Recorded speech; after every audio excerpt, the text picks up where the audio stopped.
Well, hello. We finally got time to consider doing the questions and answers. It's something that later on when we settle and things get a bit organised, because we're short-handed here with just Ada and I and our team of volunteers, without Jane, that's what I'm saying.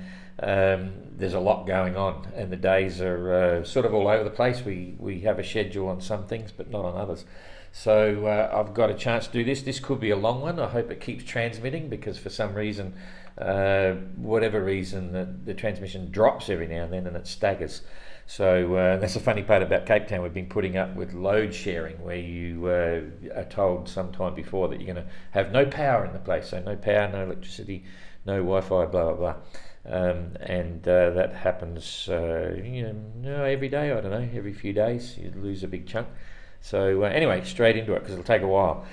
Okay, first thing I should talk about is Damien and Abelish. I'll get into Damien first. And Pat's retired, which is cool. He's not cool, but a pretty simple issue with the headed bush, a bearing or a headed bush that's on the servo pendulum rudder swings like this, and it's got a pivot point at the top. I don't know if you can see that. Has a shaft going through that casting, and it has two bushes, one on each end. So it's not a rolling bearing, it's just really a bush to make sure it fits perfectly and just slides back and forwards. And one of them actually fell out and collapsed, and it makes a wobble in the casting. He didn't have a spare on board. The wind vane wasn't completely stripped and rebuilt beforehand. It had many thousands of miles, so that was bad luck. And I think Pat's learned a lesson from that as well. So that was basically the end of his GGR. He couldn't repair it. It's not a smart move to carry on through the Southern Ocean with that. And we're aware of what happened. As you know, we treat wind vanes as safety gear. So we've got a bit more information there, and not a lot we can say, but normally we'd say a wind vane should be completely stripped of all bearings, bushes and so on before the start of the GGR, because some of those areas, they'll be 30 years old, 30, 40 years old. They're still as good as new once you replace the bearings and stuff. So, and I have no problem with the brand. If I had to recommend a servo pendulum system, it would be an Aries. I think they're one of the best, and I've had an association with them before. In terms of Damien's hydrovane, I have no doubt that if he had a standard hydrovane bolted on the back of the boat, it should be going the distance. That's proven itself time and time again. In 2018, the hydrovanes performed really well, and all the other hydrovanes on the boats at the moment are doing pretty well. Damien made a decision to make some modifications to the vane, which has been reported in the previous news release some time ago, about drilling the holes in the shaft, which ultimately led to, for whatever reason, or in fact read that report and you'll see the shaft broke. And there's every expectation, if those holes hadn't been put in the shaft, it may not have broken, okay, because no other shaft has broken since 2009 when the material was upgraded. And that was really unfortunate. Went back to La Sable d'Olonne. Then, unfortunately, he managed to repair that at sea, putting in an original shaft, which was also slightly modified. It had a hole drilled. Normally the shaft holds the rudder slips up on the shaft. It just goes up into a short tube in the section of the rudder, and there's a pin, simple, straightforward pin with a circlip at the end, like a split ring at the end to stop it falling out. And that pin is all that stops the shaft from dropping down. There's a little nipple at the front that stops the shaft from moving on the rudder moving on the shaft. And this time round, it was a case of they actually drilled out the hole and put a thread in it, and instead of having a pin, they screwed in two machine screws, one this side, one that side, to hold it. And over the months, it worked loose.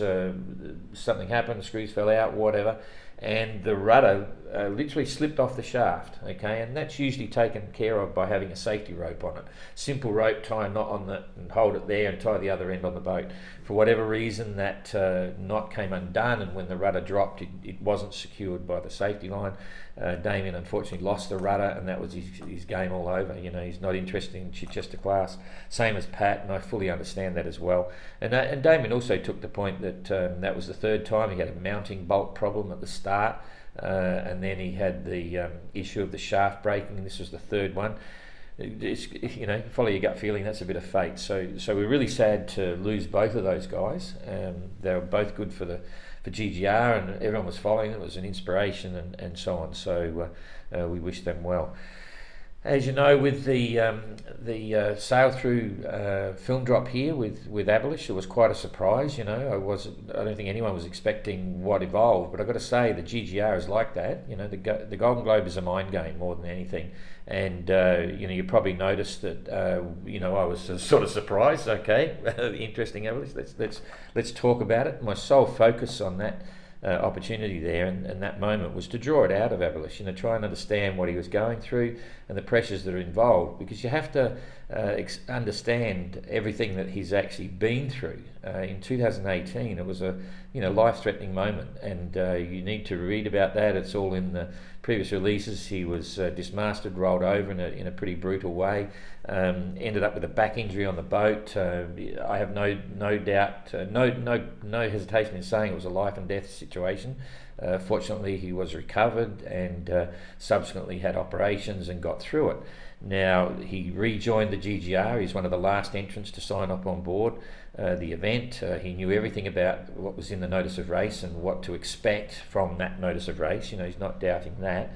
The difference is that I think, this is my personal opinion now, when he set out from the Sable d'Olonne, he'd already faced another couple of weeks of horrific challenges, having had a collision with a ship, get the boat repaired, the pressures of sponsors. He'd got really good sponsors, very supportive, all that sort of stuff. But nonetheless, that absolutely detracted from his final preparations and lead into the start, which was a real challenge. But he did it, he started, and he crashed straight away. In Lanzarote, he explained he hadn't eaten for 10 days. He had a bit of post-traumatic stress situation, thinking about what had taken place before in 2000, possibly an exhaustion type crash, because he was, really pushing it to make the start, and he did. So it was a very interesting reaction. He tried to vocalise that even in Lanzarote. Now you look at the situation, he's now sailing down for weeks and weeks and weeks through the Atlantic. A lot of pressure, he'd like to perform really well. Not getting the weather forecast. Some Guy de Boer was getting weather faxes every day, when he was there in the first part of the race and sharing all that information with the fleet. Others weren't, because their weather faxes might not have been performing as well as they should have or could have, because there's lots of little connections everywhere. The machines themselves aren't brand new. Some might be tweaked a little bit better than others, and so he wasn't getting weather information. Some entrants were. When you get around Trinidad, you can actually pick up Cape Town radio giving the WMO high seas weather forecasts. I don't think Abolish was getting those. Others were. They were clearly getting them on the radio.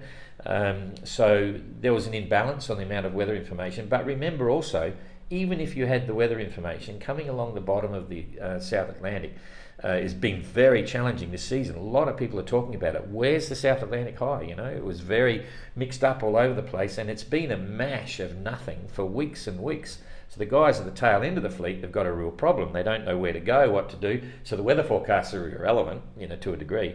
And then Abolish went through the next situation where he pulled into a hole, parked for about 3 days. Meanwhile, the guys who was right next to, literally miles away from him, just sailed away, left him behind, and the guys behind come boring down on top of him. That's traumatic, you really question a lot of things. And the issue of the Cape Town film drop, everyone seems to think that, we're doing as the organiser, we're doing the Cape Town film drop for all our sponsors. It's all about sponsors, and we're making all this money from the race. I've got to tell you, we are losing money. Jane and I are losing truckloads of money by being involved with the Golden Globe race. It happened in 2018, and it'll no doubt happen again this time. We do it because that's what we want to do. The film drop has a couple of essential things, and first one is for our fans, okay? Everyone watching it, everyone loves to see the onboard footage. We knew that from last race in 2018. People were screaming out to get access to the footage, so now you can. The film drops also give us an opportunity to see the entrants, talk to them, and have a chat. You see the lives, you can get a feel for what's going on. Again, it's good for the event, it's good for the people that are being inspired by it, and so on.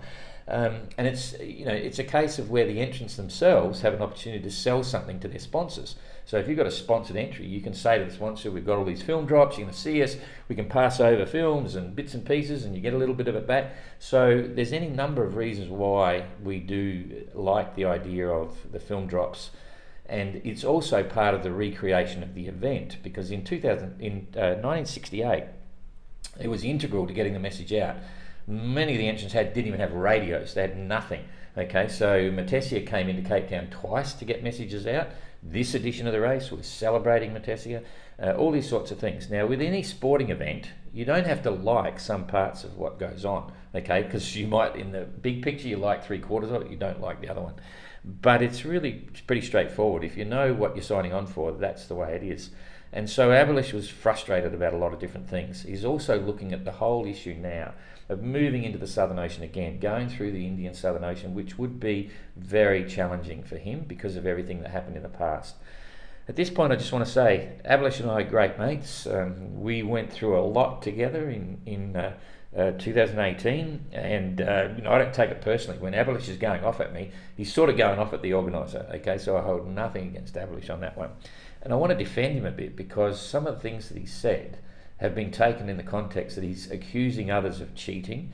He's not. And I'll give you an example of this before I go into the technical definition of what happens with our radio regulations and what people can and can't do. When Abelish made reference to some entrants, getting private weather forecasting and stuff, or other entrants not getting on the radio to tell them their positions and things like that, my interpretation, my take on that is he's not suggesting anyone's cheating. What he's saying is this is crazy when you're in a race and you want to get this information yourself, and there's an imbalance of the information that's happening, and so he's more explaining the frustrations of not being able to race properly. But so I didn't see it that he was accusing anyone of really cheating. He's just there and saying that it's not an even playing field. But that's the reality of the GGR. The GGR is all about isolation. You're not meant to be given all sorts of opportunities to talk to family and friends, and the amount of weather information you get is entirely up to you. Weather faxes aren't mandatory, they're voluntary if you want to carry one. There is radio weather forecasting available, and your efforts to prepare yourself to do that are up to you, and that's the difference in the planning, preparation, execution. Now, Abelish was really pushed to get to the start, so I'm not going to suggest he wasn't prepared, but maybe he wasn't prepared as some others that have had the time to organise their own private radio skeds and so on, completely legal under the notice of race, and I'll get to that later on. So I took it as a given what Abelish was saying, and anyone's allowed to not like certain things. I think my other personal opinion, it's a bit hard to complain about it when you've signed on for it, but as I say, you don't have to like it, but you've got to put up with it because that's what the race is. So it was all part of the GGR, and it was like a wow moment, and I'm looking forward to seeing Abelish in Hobart, and we'll, look the same with all the other entrants. It's you can see some people, and the bottom line is the GGR is what you make of it as an entrant, okay? And each entrant is there for different reasons, and they've got a different take on it. You look at Kirsten. I mean, she stopped racing against others and started racing against herself, and she's having a ball, an absolute ball. And I've got to tell you, in the very beginning, she, knowing Cape Town, she said, this is going to be a challenge getting to Cape Town, and is it really worth it? But I know for a fact that Kirsten is really happy to get to Cape Town in the end. When she was here, she loved it and was happy to see family and friends and get the message across and so on. And that's not unfamiliar for what happened in 2018 when we mentioned the Hobart stopover. That was part of the race. A lot of them said, it's going to be terrible coming up there. It is challenging and demanding, but they all loved it, right? Getting into Hobart, having a chance to, sort of express yourself, see everyone. And that was part of the reason also that we decided to seriously consider the extra drops. So, this is about celebrating Bernard Matessia. He came here twice during 1968 race, and so be it. So that's where we're at. I think it's probably enough on that, because some of these issues will come up in the questions I've got here, and there are a lot of questions. So make yourself comfortable if you want to sit this one out. Anyway, so the first one is, okay, if Pat had got outside help in Cape Town to fix his wind vane, could he still continue under Chichester? Yes, he could have, but not interested. He wanted to be the first Irishman to sail solo around the world non-stop. Apparently no one's done it, but I had an interesting comment from Sir Robert Knox-Johnson the other day when maybe he was the first, I'm not sure. I'm still not sure where that stands because I was referring to Irishmen, but anyway, so his whole purpose was to actually get out there and be the create a new record for him and his perspective. Same with Damien. He could have carried on in Chichester if he wanted to, but decided not to. And they reflect on that, and it's they did a great job and so on. When do you have to leave Cape Town, and how do you expect to have arrived by then? Ada and I are leaving on the on Saturday morning, really early, about not even 1 o'clock in the morning, earlier than that. Back to Paris and then across to Malta for the Yacht Racing Forum over there. The boats that we'll miss, we won't get Elliot, we'll get Jeremy. Ayrton's in tomorrow morning, then it'll be Jeremy about 20 hours later, and then that's it. Elliot will be after Saturday, the way I'm reading it. So we'll miss Elliot, we'll miss Ian Herbert-Jones, we'll miss Guy Waits, and we'll miss Arnaud. Okay, so but we've got a team here. So our team of volunteers who you've met in the lives, they'll be looking after that for us. They will collect their films and so on. They will film it for us, and then we'll put that film up on live again, as we usually do. They'll take some photographs for us. They're really a great team, so we thank them for that, and you won't miss out on the action there. Next one, a week or so ago, you mentioned a couple of skippers were low on water. Haven't heard anything. Any update?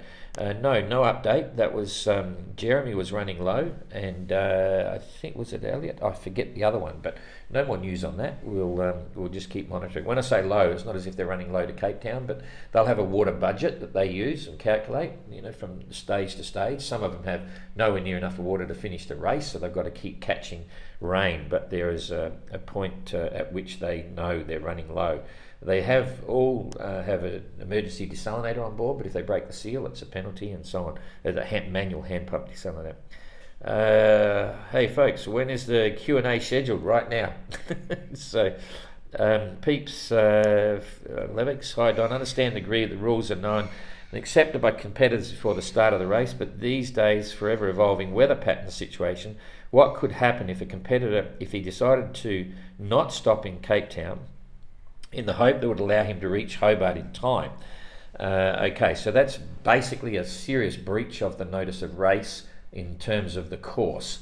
Now I know, for example, and I'm not saying he won't stop, but for example, if Arnaud decided that it was too difficult to make his way up to Cape Town and try to keep making for Hobart, the moment he passed the longitude of Cape Town, he would be moved into Chichester class. And the reason it's such a severe breach is because you have an event going on where it's an adventure, it's a rally, it's a race, you call it what you like, but it's part of the course. It's part of the rules, you can't just get off the course. So he would then still be not in the rankings for any trophies or bits and pieces, but he's still in the event. The challenge for him then would be to make the Hobart Gate, because if he failed to make the gate as a Chichester entrant, he is out of the event. He's no longer involved. You only get 2 strikes and you're out. If he continued sailing to Cape Town and then continued sailing to the gate and he was late, okay, he'd still be in the event, because we don't let them go past Hobart. It's too dangerous. You have no time to make Cape Horn, but you're actually then relegated to what we call the Voyager class, and you can't continue the voyage until the December of the following year. Oh no, December that year. So you've got to stay there for 10 months or so and wait for the weather to change to the next season again. So if that was in Arnaud's mind, he would have to make some decisions on what's the best thing for him, and that's how it works. The reason we make no apologies for having a gate. It's very critically important for safety getting to Cape Horn, around Cape Horn. We allow 5 months to get to Hobart, and that's halfway around the world in 5 months. It's not impossible. It is a consideration. The weather this season has been interesting, to say the least, and if you can't make it to there, and that was always a risk, something that we mentioned to Arnaud when we approved his boat, that you got to keep the pace on, and it was something we mentioned very clearly to Captain Coconut as well, who's now retired anyway, but we said to Mark, geez, you got to get through the gate now, you better keep up with it. And of course Guy's under pressure as well with his barnacles. He made a decision to head for Punta l'Est, and then the barnacles are slowing him down. That cost him a bit, and now he's hooked up into that mash of weather where they're only travelling really crazily slow speeds for lots of reasons, including the weather. It's not helping them at all. And I should say, if you miss a course of the mark, the ultimate penalty is disqualification. Okay, but there's always mitigating circumstances, and so in the notice of race it says anywhere between 24-hour time penalty and disqualification. But in this instance, let's wait and see what happens. But as a general rule at the moment, it's straight on to Chichester class. Okay. Many of the coast stations have shut down as compared to olden days. This is from Naveen. Due to invent of modern technology and ways for weather. or even if it exists, they don't even reply or probably not manned. ITU lists their names. How do we address this issue? Basically, we don't. We make it very clear from the start that it's up to you to sail with the weather that you can achieve. Now, many people in the past, and even in 1968, in the first GGR, they went around without weather information. They just sailed with barometer, barograph, and their own knowledge and experience of weather patterns and what's likely to happen in the Southern Ocean. It's not unsafe to do that. Obviously, you can take it to the next level in so many ways and get the best weather that you can. The global weather forecasting system with GMDSS and radio transmitting stations is allowing full coverage of weather forecasting all around the world. Okay, that's the first thing to understand. The second thing is, yes, and I'll give you the stations have changed. And I'll give you an example for Australia, which is an extreme case where they cover a huge amount of the oceans, both the Indian Ocean and the Southern Ocean. There used to be a transmitting station in every capital city around Australia, and they used to sit there in a room, and that was scheduled. There'd be a couple of people in that room giving weather forecasts and monitoring shipping distress calls and all that sort of stuff.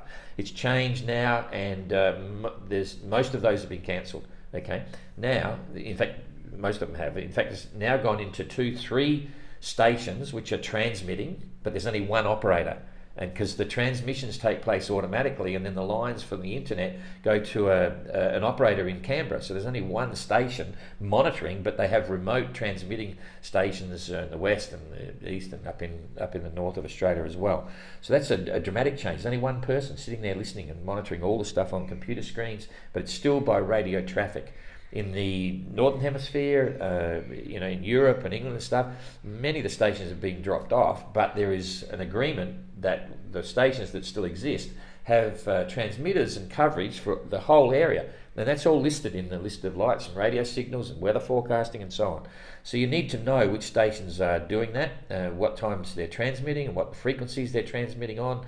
And so there's a fair bit of paperwork and planning involved with doing that. And I have to say, I'm surprised at the lack of knowledge of some entrants in terms of what may or may not be achievable, or not lack of knowledge, but lack of ability, because it looks as if they're not trying, but in actual reality, there's the radios themselves. The radio performance can vary so dramatically by the individual installation.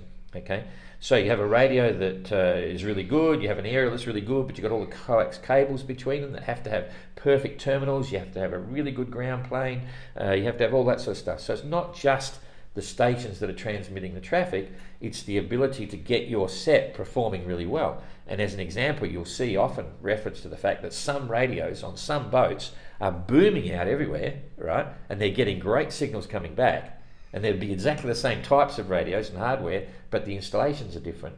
We worked hard as an organiser to get all the radios tested and make sure they're right and the best we can. But it is a bit of art and science involved. That's why we place no guarantees about doing anything for radios. Now, some people say the organisers should be doing a weather forecast by radio to all the entrants. Think about it. The government's already doing that, and they're having challenges getting that signal to the boats, and the boats are having challenges getting that information on board their boats. So anything we did wouldn't be as good as that. So there's no point. So we just say it's really up to the entrants, and we spend a lot of time explaining this to them and the things that they can and can't do. So it's a difficult subject, but the GGR is what it is. It'll never allow satellite weather forecasting. It'll never allow routing and all these things.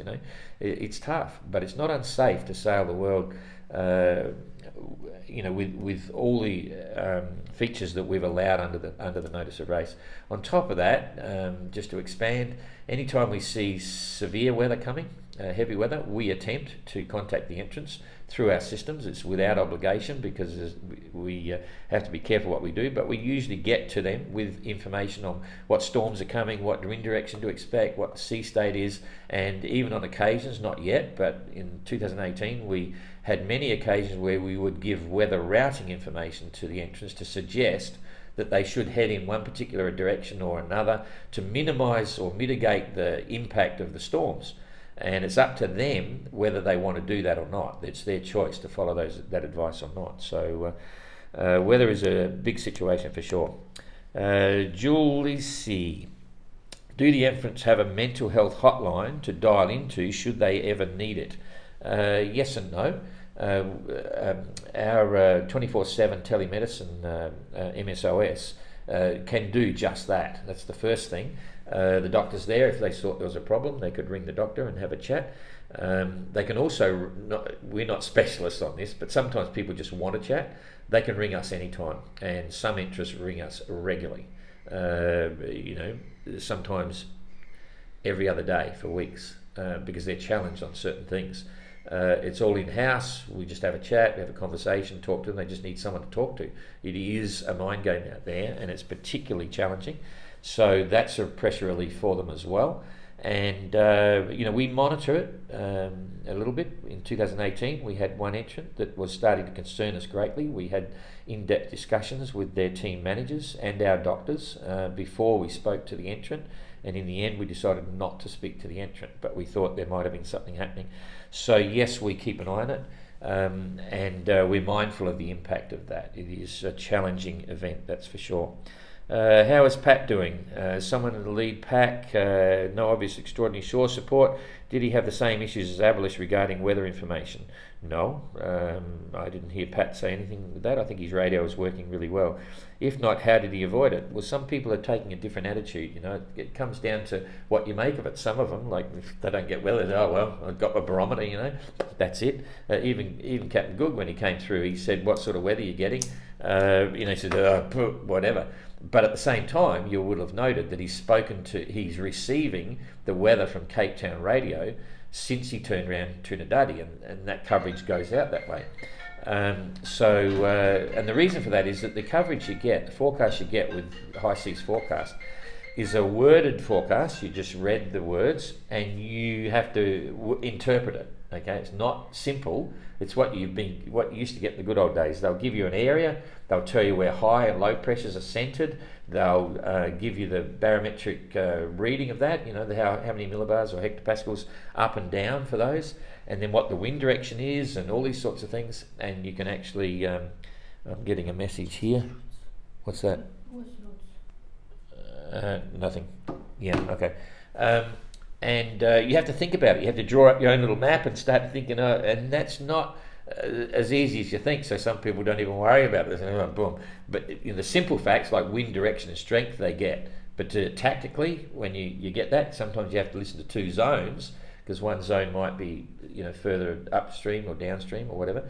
And you're giving forecasts, so they'll say what it is expected in the next 6 hours or 12, 24 hours. You've got to think about that. So weather is a big part of what's going on. Stefan, Kirsten's boat isn't on the list of approved designs. Curious about that. In fact, when I read that, I still haven't had a chance to look. Her entry came in, we have a notice of race and we update it at certain times and so on.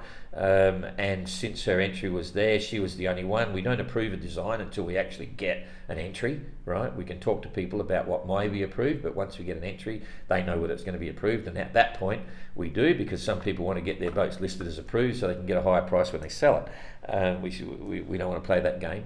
And so you'll notice in the 2026 notice of race, she's very much approved. Cape George 36, and we've already had a request for an application from another Cape George 36 owner for 26, and we've got quite a lot of rustlers already lined up as well. So anyway, that's another story. Don and team, great work updates. My question is LED lighting allowed, even though it is a newer technology?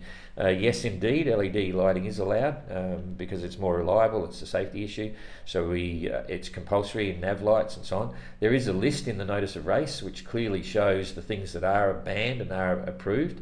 Generally, it's stuff from 1968. That's why you're asking, but LED lighting is on the list. So things like gyro stabilized binoculars, they're definitely banned, and there's a whole series of banned things, but there's a lot of approved things we allow. 12-volt power tools, for instance, we consider that to be safety equipment, and they didn't have 12-volt power tools sort of back in 68. Andy, you mentioned how you slept more in the Southern Ocean. Can you elaborate more on the day-to-day sales, etc.?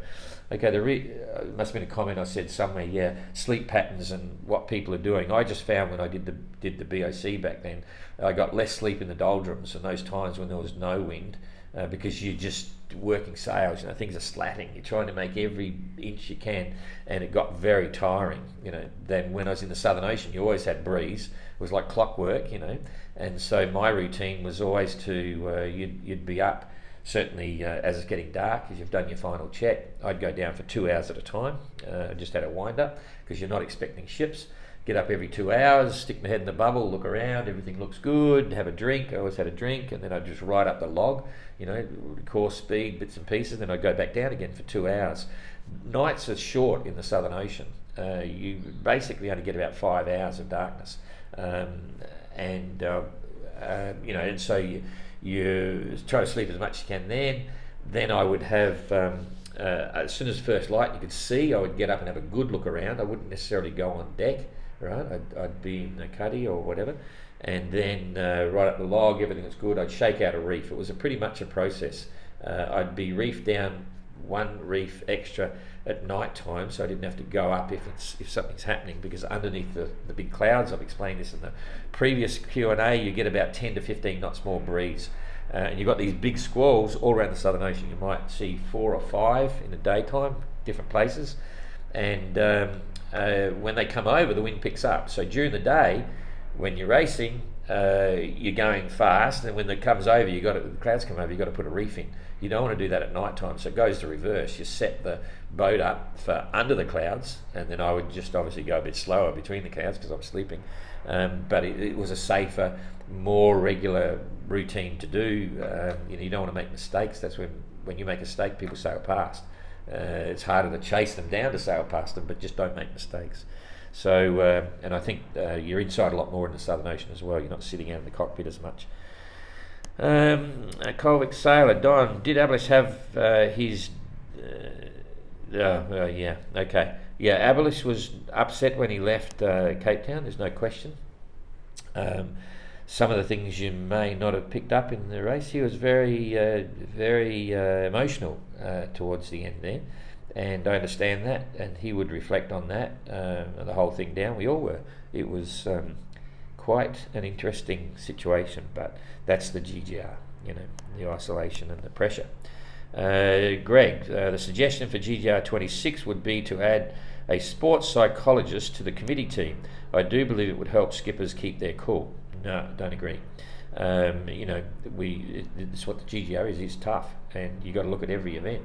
It's and we're not there to push them through. There's a pressure relief. They can ring us anytime. We're not psychologists. They might not like us for whatever reason, but we're human. We're people, and that's it. The rest of it's what the GGR is. But as I say, we monitor it and keep an eye on it anyway.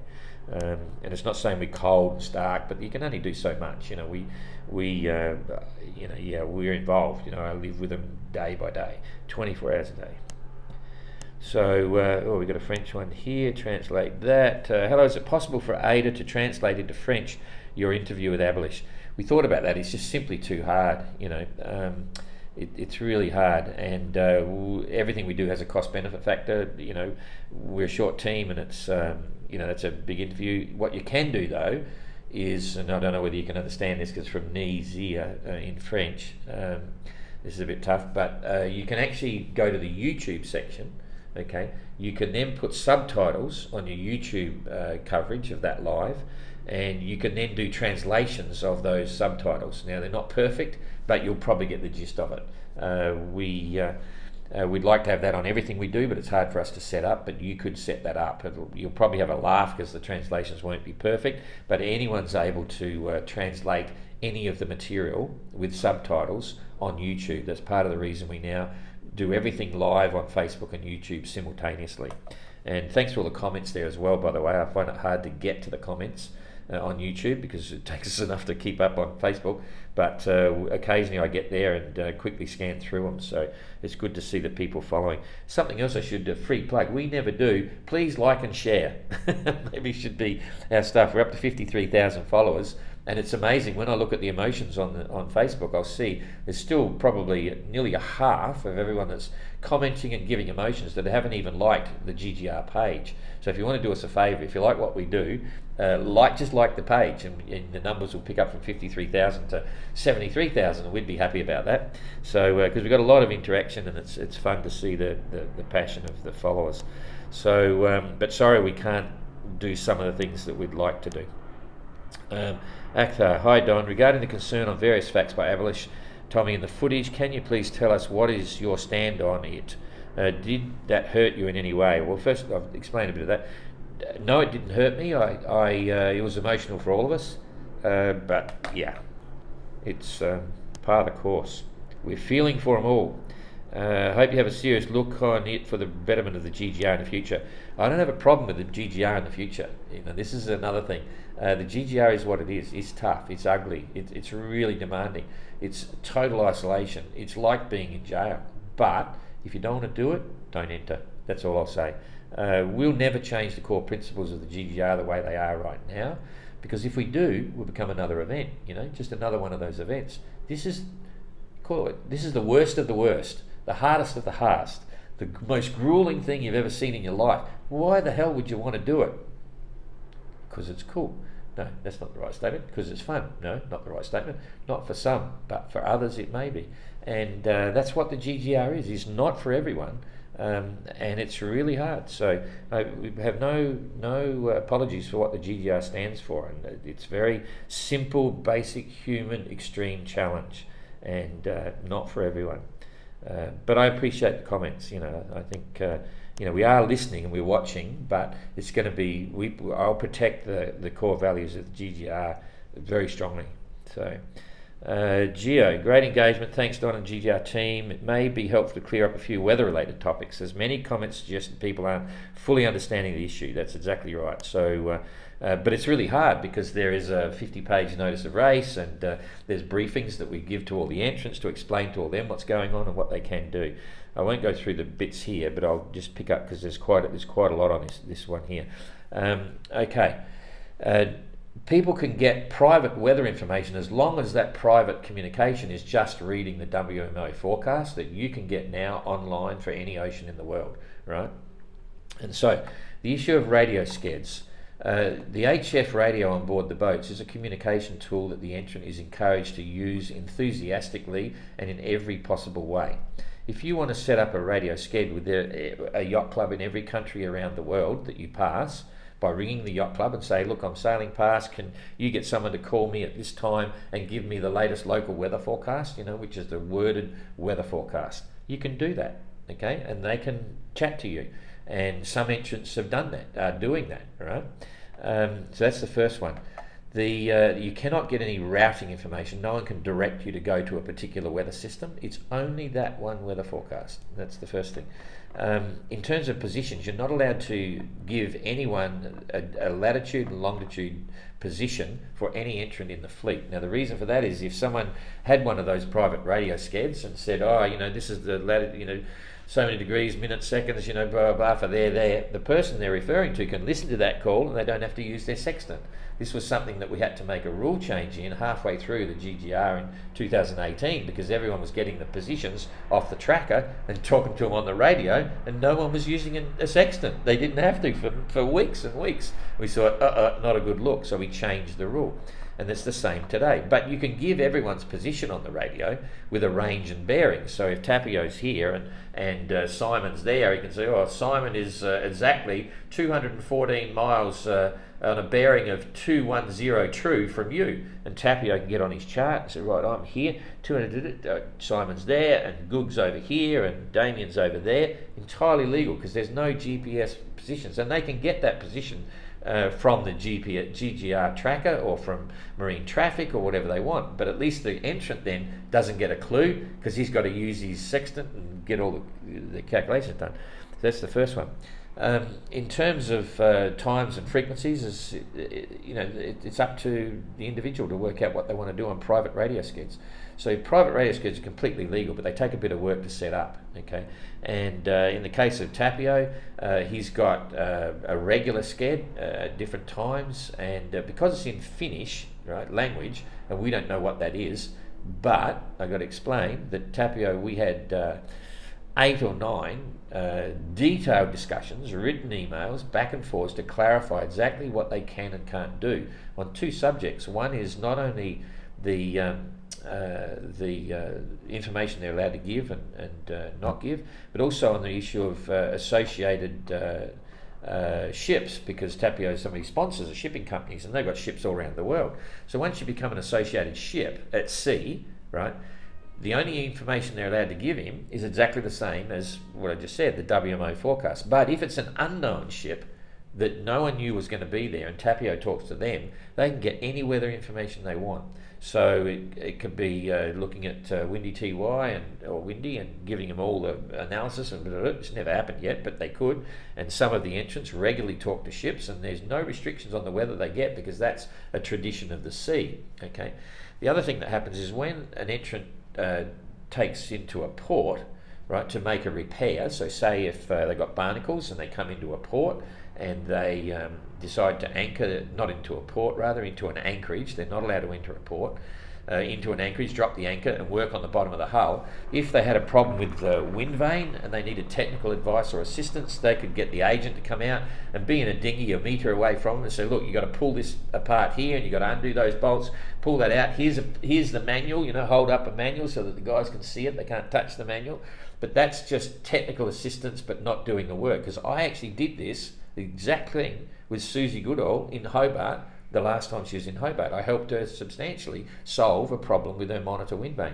That's all allowed under the rules. The same way, that person, if he wants to talk about weather and say, last night I was looking at windy TY, blah, blah, blah, blah, blah, because that's sort of technical assistance. It's a fine line, but it's legal because it's been requested from us to give a ruling and a guideline and all that stuff. Is completely legal. So someone can give detailed weather to them verbally if they're doing the bits and pieces, but they can't do it on the radio, because as soon as it's on the radio, like with the VHF, it comes under the rules of the notice of race, and therefore then they can't talk about windy TY because it's there, unless it's a non-associated ship. So I'm explaining this sort of example. You can see the complications, but this is the deal. We try to make the notice of race and the rules as simple as you can, but there is different ways to look at it, but none of it's illegal. And this is where I'm saying with one of Abolish's comments, where some people think he's accusing others of cheating. I don't really think he is.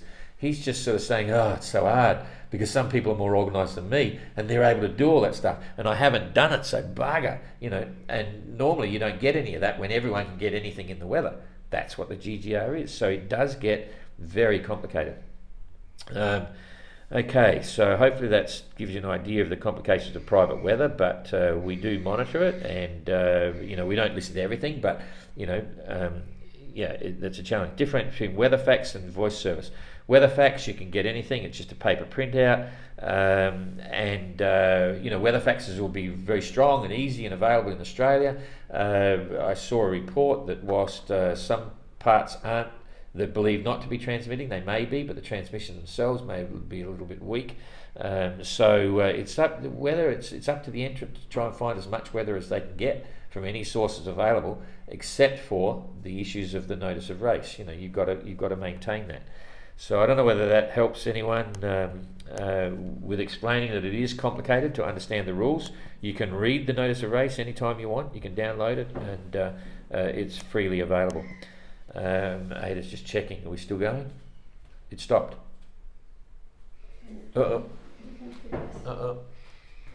Sheepers. If I record the broadcast, I'll just record the broadcast.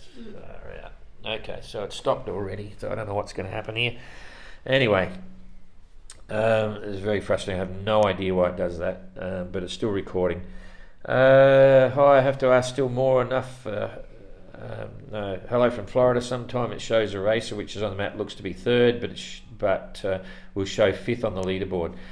That's because the course to the finish is treated by the red course line, the distance to the finish, rather than their strategic position. So sometimes it's hard to follow, but it's you've always got to be mindful to where the final destination is, or the next film drop. That's the bottom line with that. The past few days, leaderboard hasn't shown weird difference in distance to the finish. Yeah, sometimes there is. Sometimes little glitches, and you have to treat it with a pinch of salt. But don't worry, you can use your toggle line, get the distance apart from entrance, and you can see what's going on. And you've got to imagine that in the context of the weather and so on.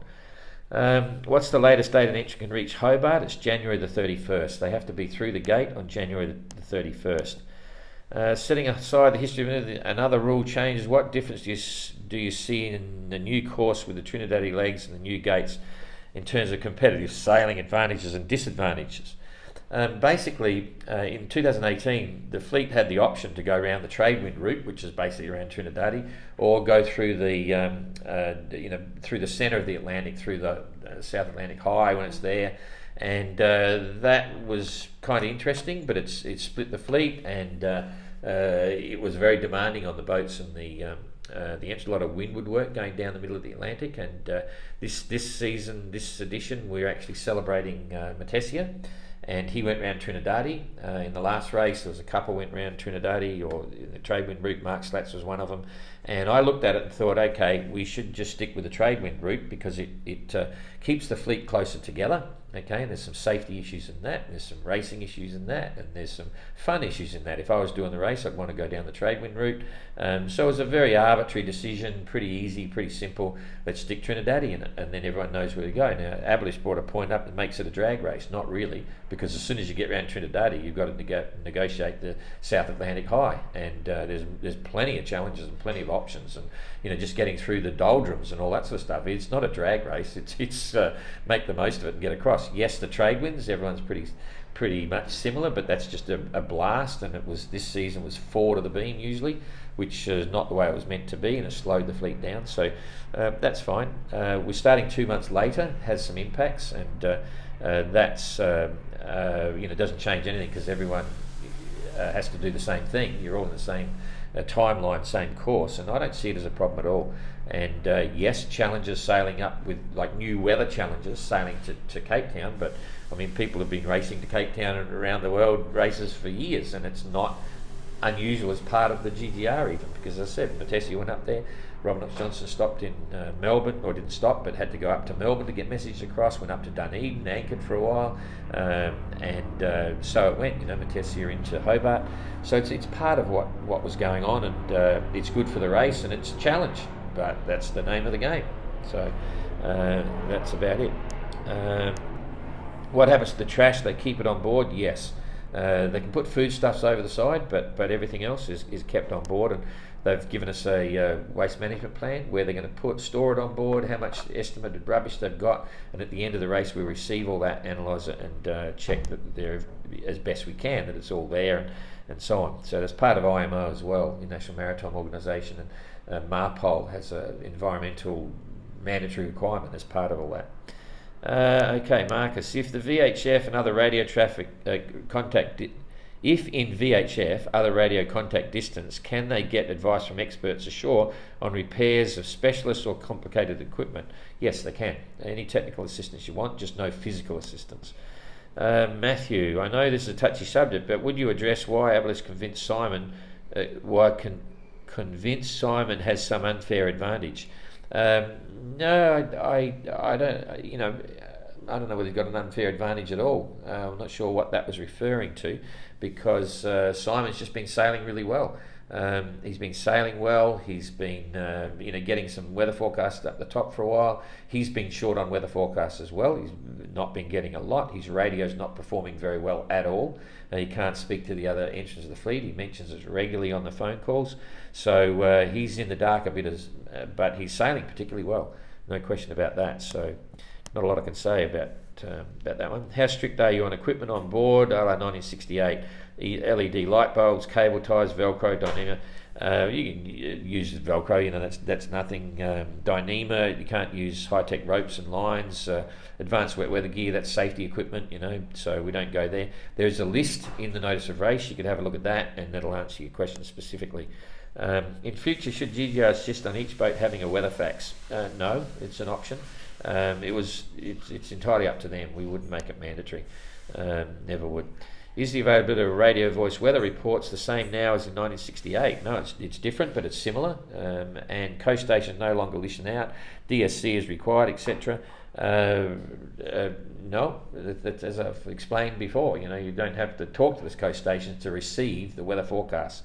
It's a case of receiving the forecast. There's other options too. There's a lot of private weather forecast, private maritime networks. And we've brought this up in the last Q&A.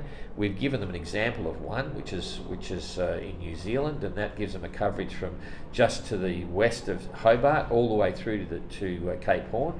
They will rebroadcast all the high seas forecasts and take listening watch from all the entrants. They can call them and say g'day, all that sort of stuff. That's just one private maritime network, and there's more all around the world. But I'm not sure anyone spent the time to look to find them, and I was suggesting to them many months before, many months in entrant updates and so on, but I don't think anyone really pursued that at all. But opportunities are there. Can I configure a synoptic chart for each entrant? No, not really, because the entrants are all split out everywhere, and if you want to see a synoptic chart, you could go to Windy, the main program on the internet, put the isobars in there for the map. You can see the isobars there. So, I was brought up in the time of synoptic charts with cold fronts, occluded fronts, warm fronts, and wind direction and isobars. You just knew how everything worked. But now sailors don't get to see that, and it's kind of interesting. But it's a bit hard for me to get that organised for you. Hi, Don and the team. Apart from the additional film drops, are there any other difference in 2018 race? Yeah, there's some safety differences, the way they can set up their rigs and all that sort of stuff. But generally, it's there's a change of course. With the film drops starting later, September the 4th instead of 1st of July. That's had an impact on the weather. But looking at the Southern Ocean, I'm happy to see most of the storms down south. But because of this Antarctic vortex situation that's happening, I'm a bit starting to wonder now as well, because there's a lack of some wind right along our southern limit at 44 degrees south. If you look along that, it's not the roaring 40s up there anymore. There's a lot of holes. Going to be very interesting. I'm hoping that this Antarctic thing is not going to create havoc and slow the boats down getting to Hobart once again, but we'll have to wait and see. I think that's about all. I don't know what's happened with the... Yep, that's it. So we've covered off on that. Not sure what happened to the transmission. I'll try and find the break and get the rest of it up. So I'll turn this off now, and thanks for that. We'll try and do questions and answers as often as we can. See ya.